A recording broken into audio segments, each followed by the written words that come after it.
যতটা ক্রাইসিস মনে হয় তার থেকে বেশি হচ্ছে মানসিক crisis.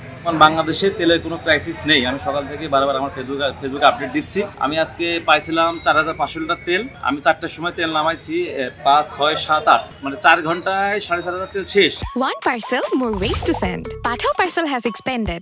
Explore the new parcel. যে যা চাইছে 500, 1,000, 1,500, 2,000 আমি সব রকম তেল সরবরাহ করছি। আপনারা গুজবে কান দেবেন না। আপনারা তেল যথেষ্ট সরকারের আছে, দয়া করে এই গুজবে আপনার ট্যাঙ্কি লোড করে বাড়ি মজুত করবেন না। এইসব বাঙালির কারণে ডিপো যে পরিমাণ গাড়ি লোড হয়ে আজকে মানে অবাস্তব।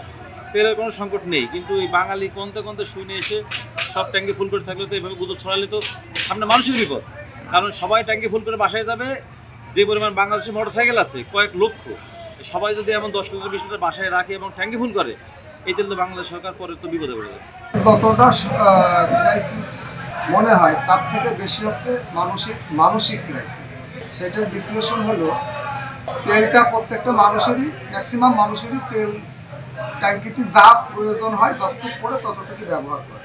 এখন যদি সারা বাংলাদেশে যত মোটরসাইকেল আছে বা যত গাড়ি আছে, এই গাড়িগুলো 4 আনা তেল থাকে আর 12 আনা খালি থাকে। এখন যদি সবাই 12 আনাও ফুল করে তাহলে এই 100% পূর্ণ হবে কিভাবে? এটা তো এটা মানে কোনোভাবেই সম্ভব না। এই যে সংকট মানে এই যে আপনার লাইন কখন তো শুরু হয়েছে? এই লাইনটা আমাদের তেল আজকে এসেছে বেলা 2:30টার পরে। কিভাবে মানুষ কি মনে করে জানি না। এখন যারা 200 টাকার তেল নিত, 100 টাকার তেল নিত, প্রতিদিনই প্রয়োজন যা হতো, তার থেকে এখন ওই প্রত্যেকেরই 1500 দাও, 2000 দাও, 1000 দাও। এত তেল তো আমাদের কোনোদিন প্রতিদিনের বেচা কিনাই তো এত তেল বেচা কিনা আমাদের হয় না। এখন যদি 4,000 লিটার তেল নিতে আসে তাহলে এই তেল আমরাই বা কোথায় পাবো, আর সরকারি বা কোথা থেকে দেবে, আর তেল কোথা থেকে আসবে?